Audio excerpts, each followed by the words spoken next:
Good afternoon, ladies and gentlemen. Welcome to today's meeting of the Audit and Scrutiny Committee. As we have a number of participants joining online, I'd like to go through the usual items of protocol regarding that. Furthermore, the meeting is being recorded and a copy of the recording will, as usual, be made available on the Council's YouTube channel following the meeting. To help with the smooth run of the meeting, if you are joining remotely, please keep your microphone on mute when you're not speaking. Use the raise your hand function if you'd like to raise an issue, and lower it again when you finish speaking. And refrain from using the chat function for debate amongst one another. For those attending in person, please remember to activate your microphone when speaking and to turn it off when you're finished, and to avoid moving the microphones if you possibly can to help prevent any echoes in the chamber. Myself and the officers attending the meeting will monitor proceedings with a view to ensuring all requests to speak are seen.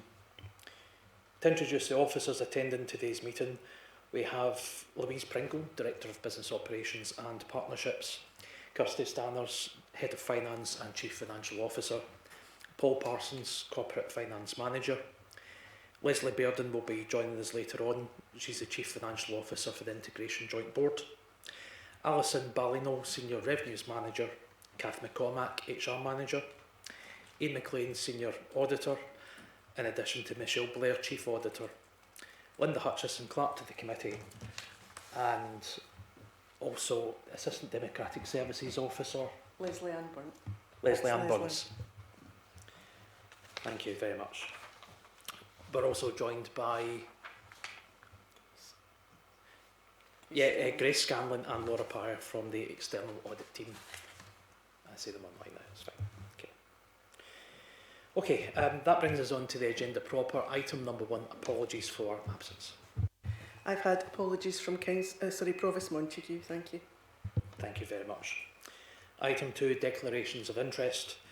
Members are required to give notice of any items, financial or non-financial interests in items in today's agenda. Are there any declarations to be made? That's no declarations. Item 3, Chairman's report. On this occasion, there are no matters I feel I have to bring to the committee's attention beyond what is already on the published agenda, and there's no matters to be noted at this time. Which brings us on to item 4, the 24-25 annual accounts for the Council's charitable trusts, and I'd like to invite Paul to speak to this item. Thank you. Thank you, Chair. The report presents the annual accounts and independent examiner's report for the Council's 6 charitable trusts. In line with the practice adopted in the previous year and in keeping with regulations, the annual accounts for these trusts were subject to an independent check by another council rather than having a full audit undertaken by your external auditors. The accounts were examined by the internal audit team of South Ayrshire Council. This has allowed the Council to avoid any annual audit fee. We are pleased to inform the committee that the accounts have been awarded a clean independent examiner's report. We recommend the Audit and Scrutiny Committee notes the annual accounts and recommends the report is remitted to Council for consideration. Thank you. Thank you very much, Paul. Are there any questions from members regarding this item? I have a hand raised from Councillor Ireland. Chair, I'm unable to hear properly. It's very muffled and I can just hear and no more. I can't hear detail. I don't know how the other people online are hearing, but it just... Okay, I have a hand raised from Councillor Ireland, which presumes she's either going to say she couldn't hear what was being said or she's going to ask a question. And if she's going to ask a question, presumably she heard what was said. Councillor Ireland? Yes, it's quite muffled for myself as well, but I do have a question if that's okay. I can just about make you out, but it's I had a couple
Thank you.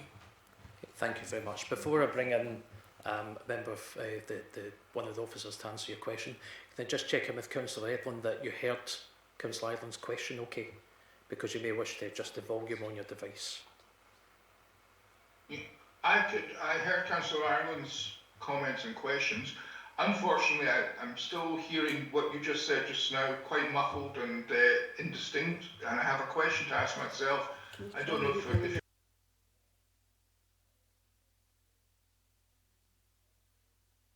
so the trusts that are... We'll come back to you for the question, Councillor Ireland, Councillor Ireland, because we'll take a question at a time.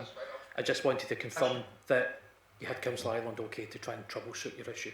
Okay, I'd like to come over now to Kirsty to answer the question. Thank you. Thank you for your questions, Councillor Ireland.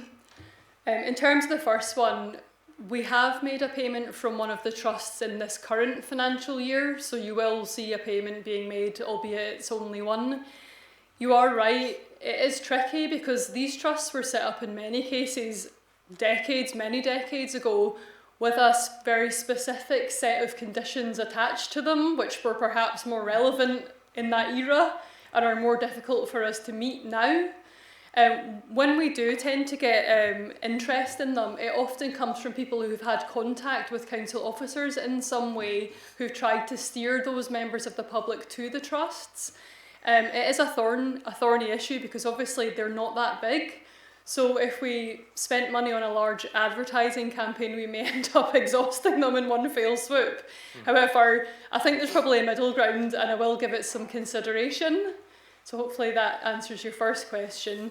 In terms of the second question, I'll pass over to Paul to answer that one. Thank you. Thank you, Kirsty. Thank you, Councillor Ireland. In terms of the sort of bank accounts for the money, the council manages all its funds as one unit, and we have numerous bank accounts, but for the value of the sort of trust funds, it's not considered efficient or worthwhile to actually set up individual bank accounts for these. The council manages its funds collectively, and as you can see, the trust do earn interest on that, and that is credited to the trust on an annual basis. Thank you. Thank you very much. No, thank you very much. Okay, Councillor Edlund's question now. Yes. My question...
I hope I can... Well, we'll find out shortly. Paul, are you going to... Kirsty. Thank you for your question, Councillor Edlund. I'm going to take them in a slightly reverse order, if that's okay. In terms of there haven't been new trusts created, no, that's right. There haven't been new trusts created for many years, and I don't know if it's perhaps because the fashion for these things has probably changed. Like I said, they reflect a point in time, 20s, 30s, etc., where people maybe left something in their will and it was set up like this. That doesn't tend to happen now. And you're right, ideally, it's better now that we don't have to pay quite a substantial external audit fee to get such small trusts audited, which would have actually taken away from the capital that sits in the trusts. So this is a better solution, but ideally, yes, you would want to perhaps merge them into one sort of overall trust that covers them all. And in all honesty, because of the size of them and because of how busy officers are, it's something that we would love to get to, but it doesn't often make its way to the top of the to-do list because it'd be quite an onerous process, and actually it doesn't give you a massive amount of benefit. So it's not to say never, it's just hopefully the day will come when that becomes, one of the tasks that we get to. In terms of the Provost's defibrillator collection, we'll take that, away and have a look at it. It obviously would, if it became a charity, involve a great deal of work around that, so that would have to be balanced with the benefits that might be achieved by doing that. But I'll take that away and look at it, and I'll pass over to Paul for your final query, which was about the Oscar regulation. Thank you, Kirsty. Thank you, Councillor Edlin. Just to answer your point about Oscar, yes, the accounts do fall within Oscar's remit, and we need to lodge the accounts by the 31st of December. So I think we have sufficient time, provided the accounts are approved, to do that. Thank you. And just for clarity, Oscar is the Office of the Scottish Charities Regulator. Thank you, Councillor Morrison, that's correct. Okay, thank you. I'll have Councillor Wallace to followed by Councillor Buchanan.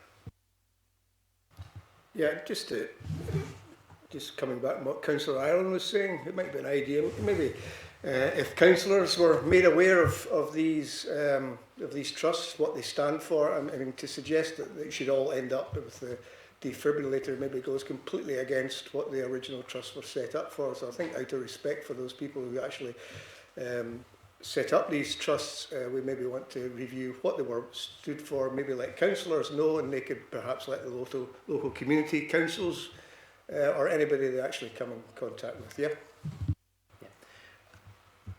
For anyone who is watching the recording of the meeting, there is a table which defines the purposes of these trusts on page 11 of the corresponding papers, and I totally agree that it would be helpful to furnish councillors with that information. I'm sure they're not reading through all the papers. Indeed. No, thank you for that, Councillor Wallace. I'd like to bring in Councillor Buchanan now, to be followed by Councillor Edlin.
Okay, thank you, and I'm sure those points have been noted.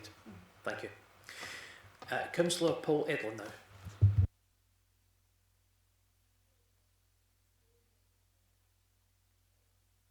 How well you can hear me? We can hear you From what crystal I've clear. heard from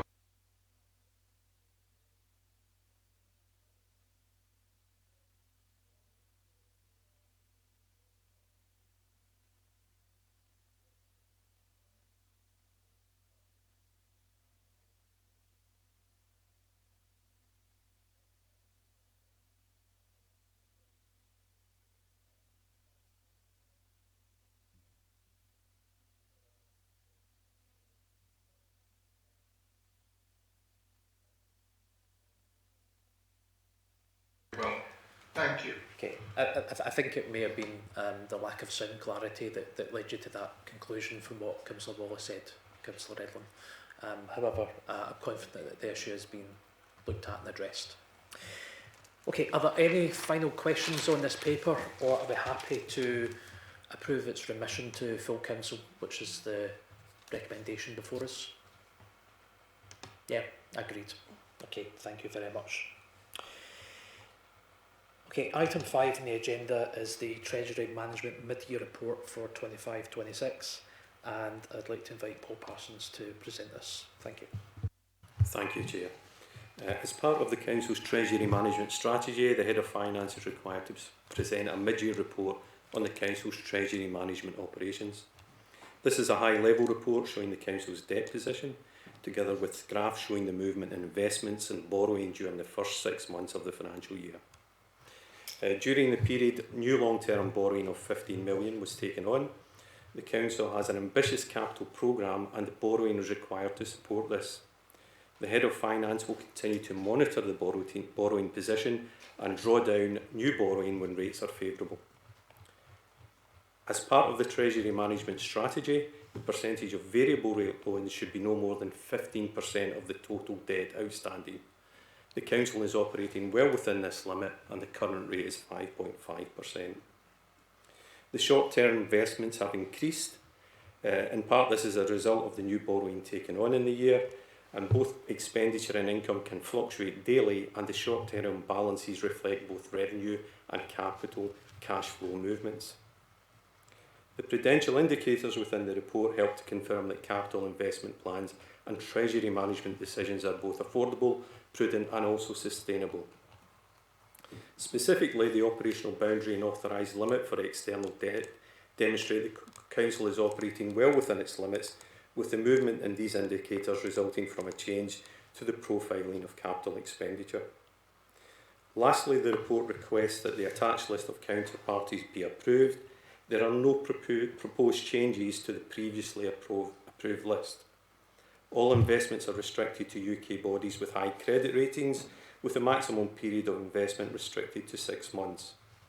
We recommend the Audit and Scrutiny Committee notes the report and recommends to Council that the attached list of organisations for investment of surplus funds be approved.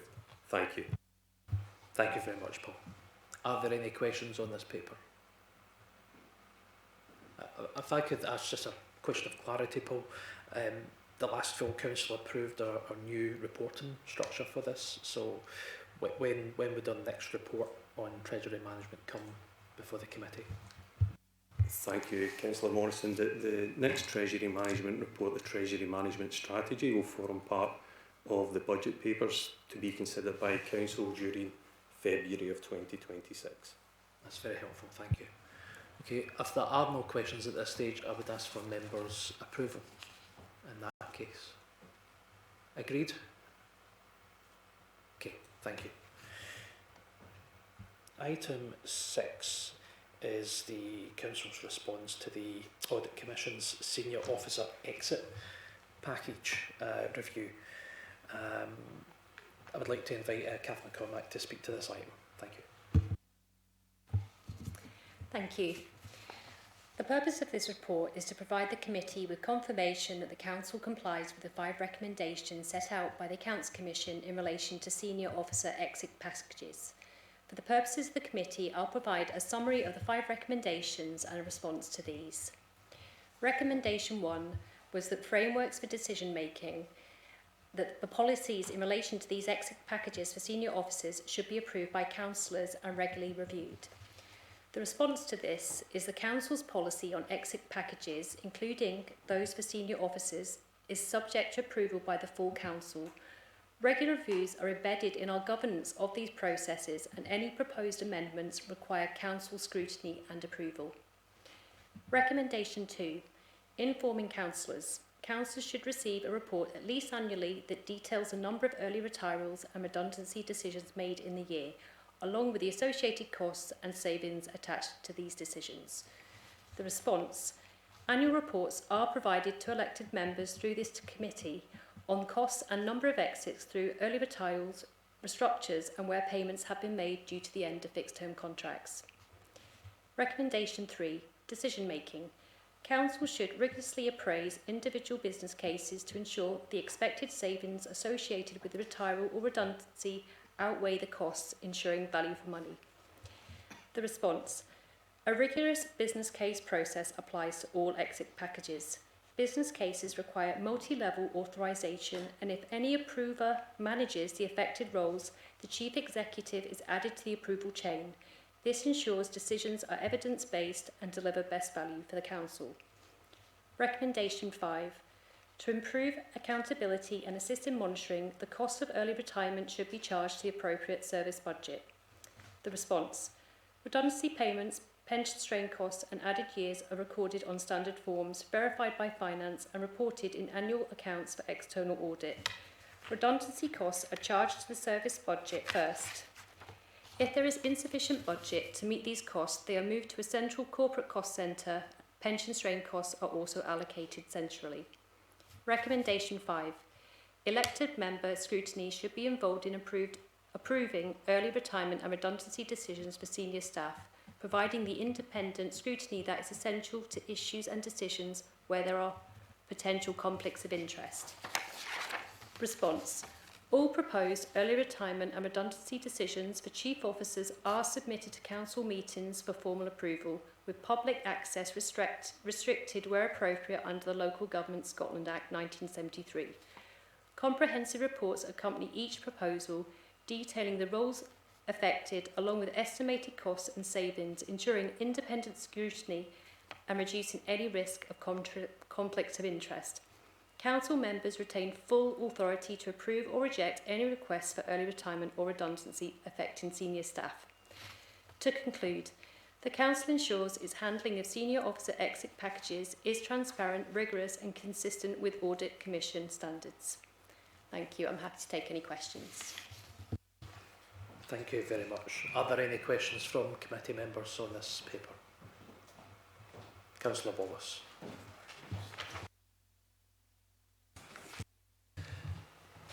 Thank you, Chair. Obviously, a lot of this has come about as a result of the reports that we got from Glasgow City Council and some pretty eye-watering settlements that were being made there which didn't get properly scrutinised. I mean, my recollection goes back to a number of papers that came to full council about one or two officers who were, for one reason or another, early retirement, and I have to admit at the time I found some of these sums quite eye-watering. And I'm just one or two questions, just on behalf of residents who get very concerned about some of these payments that are made. I'm looking at page 36, for example. It says here, with a 4-year payback considered only in exceptional circumstances. Do we have a breakdown of what is meant by exceptional? What makes these circumstances exceptional? If maybe answer that first of all, thanks. Thank you, Councillor Wallace. Cathy, you in a position to respond to that, or another member of the team?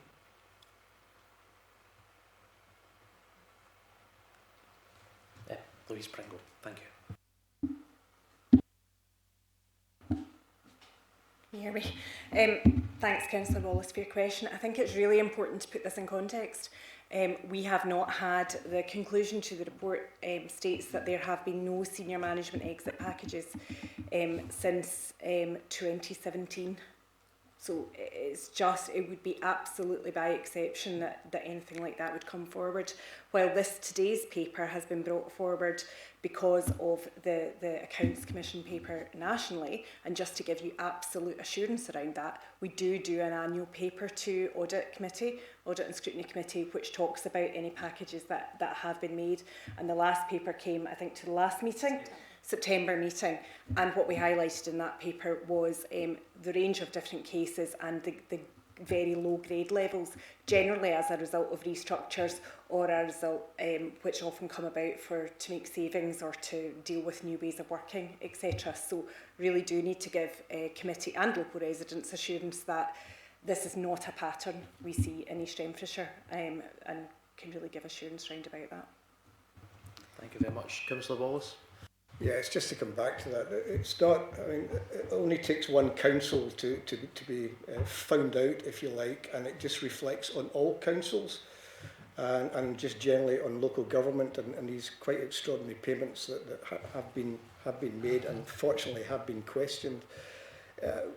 We get circumstances in which somebody gets early retirement, gets a huge payoff or a big sum of money going into a pension pot, and then the next thing we know is they're coming back doing consultancy work for the same organisation, in which all of a sudden they were no longer required. So again, these are just general, very kind of perhaps throwaway comments that are being made, but I'm just trying to bring to the attention of the committee that where one council makes some of these arrangements, it reflects on all councillors and all councillors, and just to make sure that we have that any time that it does come up within this organisation, that we do give it the appropriate scrutiny on behalf of our residents. Okay, thanks.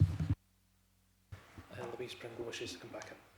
Thanks, Councillor Wallace, and I can absolutely give that assurance that we do that, and I think we do need to be careful. You use the phrase throwaway comments. I do absolutely understand why members of the public and councillors would be concerned about practices elsewhere.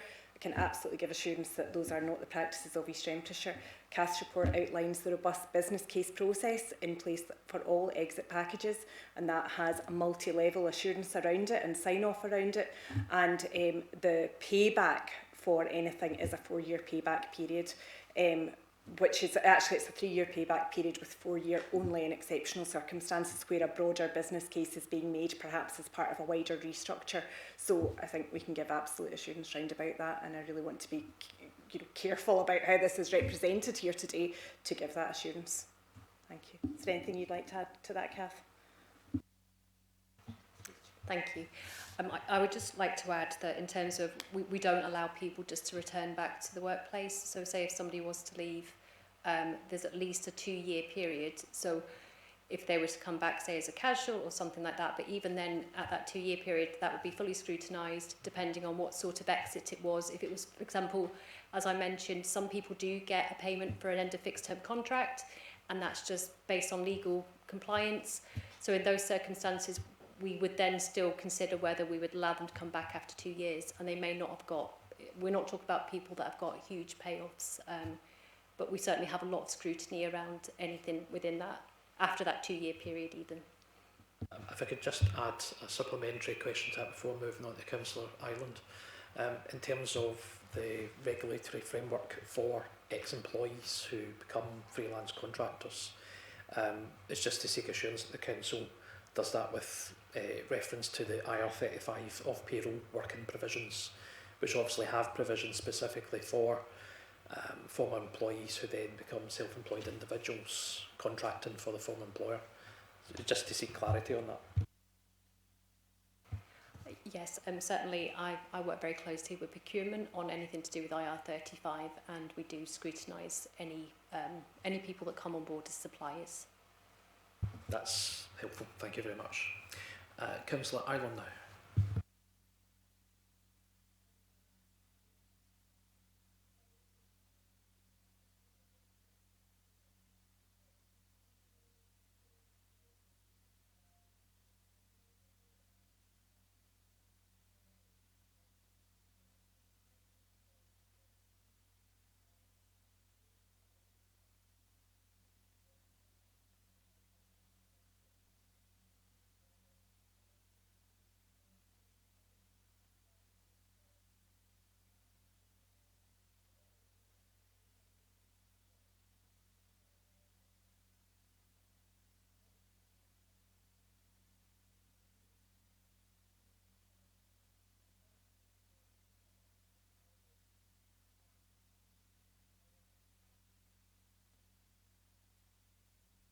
Okay, Kath. Thank you, Councillor Ireland. So in the paper I talk about 2017, and that was the last time any chief officer papers were brought to council, and that was because those positions were going to be, I suppose, those roles restructured out of the the current council structure. So it wasn't necessarily a full report, it was just about these two roles. Now obviously every September or every year I bring a report about what's happened in the past 12 years, 12 months in terms of redundancy costs or exit costs. But the last time we had any chief officer restructures was 2017. And if there were any others, then they would certainly be brought to full council and it would be for your approval of those packages. Any further questions? No. Okay. It was a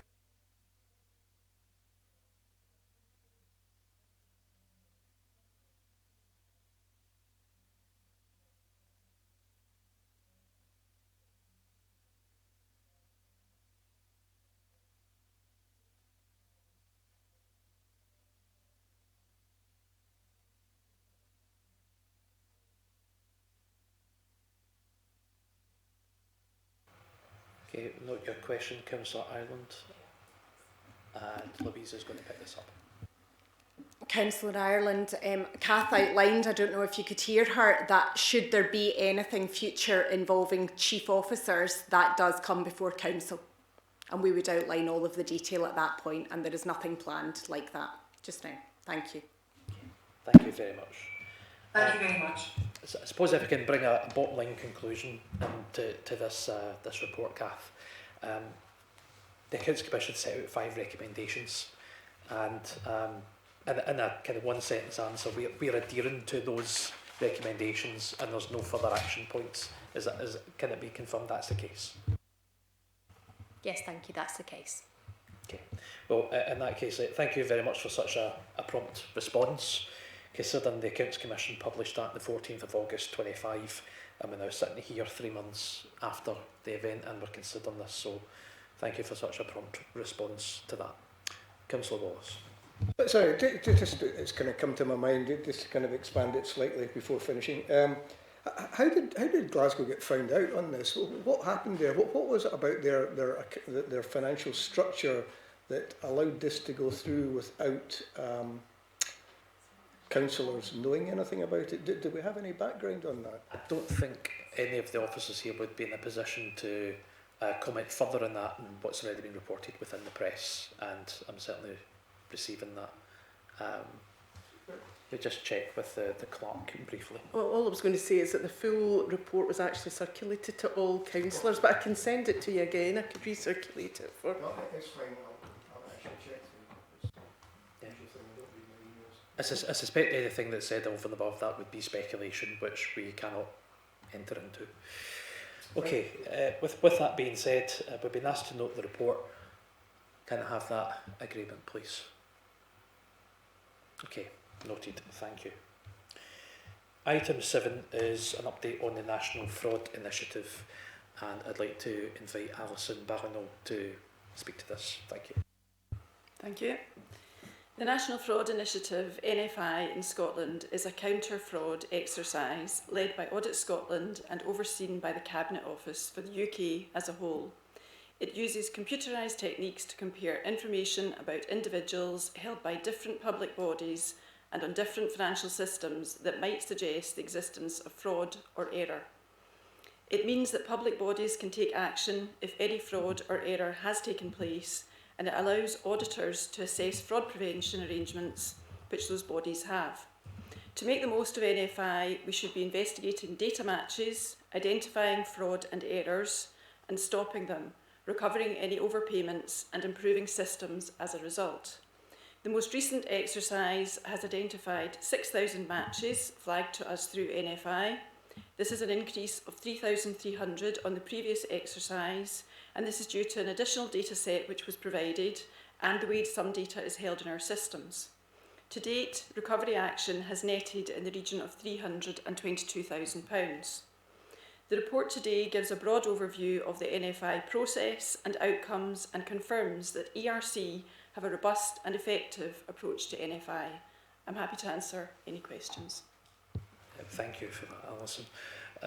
Paragraph 16, page 41, notes that the recovery through the NFI exercise has more than doubled from 147,000 to 322,000.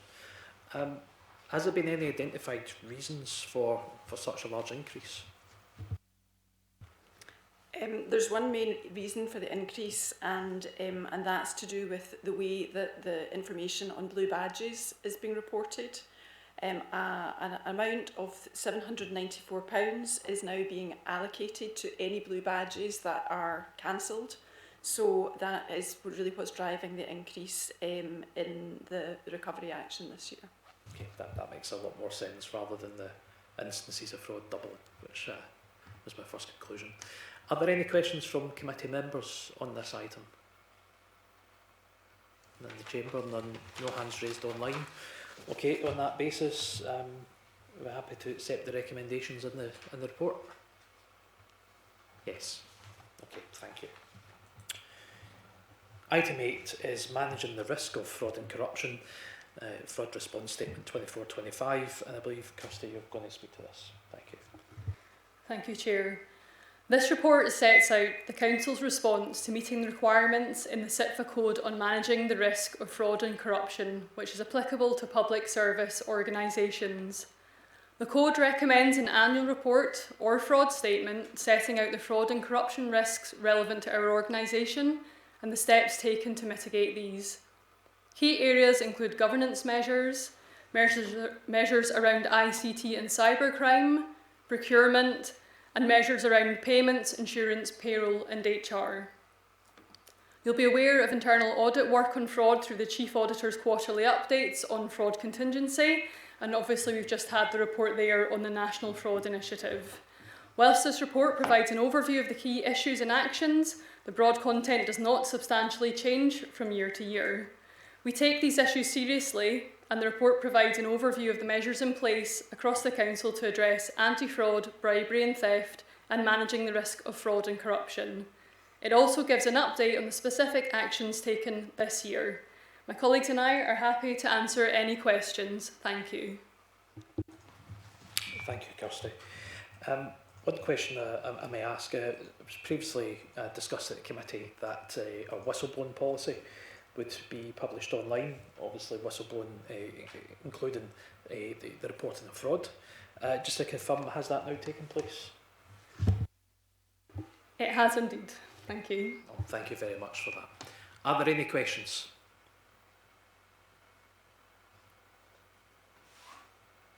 Okay, that's a no. On that basis, happy to accept the update? Yes. Okay, the last item on the agenda today is an update on the internal audit plan for the year 25-26. This covers the period July to September 2025, and I'd like to invite Michelle Blair to speak to this. Thank you. Thank you, Chair. 5 reports relating to Plan 25-26 audit work have been issued in the quarter. Details are included in Appendix 2. Details of reports where we've received responses in the quarter are included in Appendix 3 as usual. There's a few recommendations that were classified as high in a few of these reports, and all were accepted for implementation by management. Project management of capital projects, which was actually a report that was done in 24-25. There was 15 recommendations, all accepted by management, and most will be addressed by the development and implementation of comprehensive guidance on capital projects. And I know it's been a subject of discussion at CMT, and it's important to get director buy-in for this process to be improved. Payments to care providers, no major concerns, reconciliations are in place. Some small anomalies were noted in testing of Independent Living Fund, ILF, but there were no actual losses to the council noted as part of the testing. Payroll follow-up, this is quite a major follow-up report. It covered 43 previously made recommendations, and really good progress has been made with only 9 recommendations remaining outstanding. Insurance, significant improvements are needed in the insurance arrangements processes. All recommendations were accepted by management, and we will carry out follow-up work in this area to ensure everything's implemented. 3 high-risk recommendations are detailed in the appendix, and management have acknowledged the seriousness of these by agreeing to quick implementation dates. These related to valuations of all categories insured and the filing and accessibility of claim documentation. In addition, Audit has agreed to provide some contingency time to assist with implementing some of the recommendations. I would make special mention for 2 audits, PFI, PPP projects and risk management and corporate governance. There was very few findings and controls generally in place were very good, and substantial assurance ratings were given in both these areas. As noted in the covering report, there's been one new item which was done using general contingency, and this generally was just giving some advice to one of the services. Appendix 4, page 63 shows that we're currently meeting all of our targets or indicators. Generally, good progress has been made against the audit plan, and we expect all planned audits to be completed this year. Subject to any questions, I would ask you to note the progress report. Okay, thank you, Michelle. Are there any questions on this item? I have Councillor Gordon-Wallace. Not so much a question. Just, I wonder, could you maybe just expand on just trying to get some understanding on the project management of capital projects, what the issues were there, and yeah, just thanks. Yeah, thanks very much, Councillor Wallace. Yeah, it was mostly around, we've got some quite good processes in place around monitoring the projects, but the 3 projects in the sample that was taken all went out of time. They were all delayed, and we could have been a wee bit more proactive in monitoring that. So it's mostly, the recommendations are mostly around building a process, which the CMT are working through right now, that managers would be able to follow and kind of lead step by step through the process to make sure that we'll be on top of things as the projects develop. Okay, Evan, just follow up. So are there financial implications by not being on top of this? I think that would be on a sort of project by project basis. The 3 that I looked at from memory, I don't think there was any significant ones, but as of course with any project, I think if it went significantly out of kilter, you would have that potential. But the main issues were it was possible that there was contractual problems rather than financial problems, that you had a contract for a certain period, and as you got nearer the end of that contractual period, that could place you in a position of having to review the contractual arrangements. It's just a complete... no shortage of problems with projects. Councillor Wallace, on the microphone. Sorry, thanks. Yeah, it's just to say that we've had no shortage of problems with project management, overruns, overspends, etc. It's just quite clearly this is something that we certainly need to focus on, and pleased to hear that internal audit have been looking at this and they have found something wrong, and from what I can understand CMT are taking this seriously. But I wonder if we might just have some feedback in a future Audit and Scrutiny Committee just to see, get an update. Yeah. Okay, thanks. Okay, thank you for that. I have Councillor Ireland next.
Okay, the Chief Financial Officer is going to pick this up.